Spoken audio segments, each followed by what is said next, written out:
Nasa kamay na ng Department of Justice ang ulat ng Anti-Money Laundering Council hinggil sa mga bank account na iniugnay kay Senadora Leila de Lima na naglalaman umano ng pera mula sa kalakalan ng droga sa New Bilibid Prison.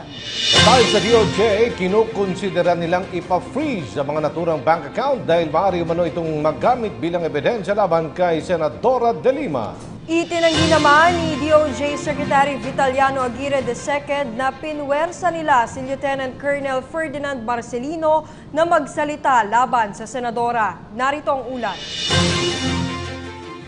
Hawak na ng Department of Justice o DOJ at ng National Bureau of Investigation o NBI ang report ng Anti-Money Laundering Council o AMLAC ukol sa mga bank account na di umano'y pinaglagyan ng pera ni Senadora Leila de Lima mula sa kalakalan ng iligal na droga sa loob ng New Bilibid Prison.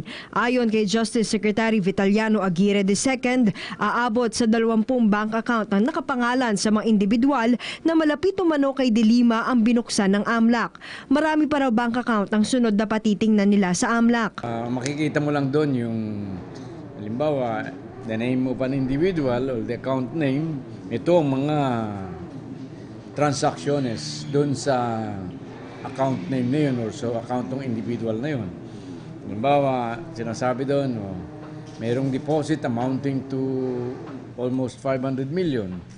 Yan ang maaaring nakalagay doon. At saka ilang beses na nagtransaksyon, ilang beses nag-deposit.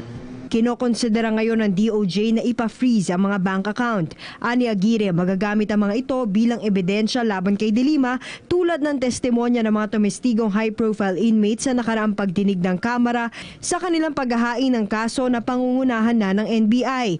Itinanggi naman ni de Lima na may mga dummy account siya. Samantala, sinisika pa rin ng DOJ na makuwang witness ang inmate na si JB Sebastian.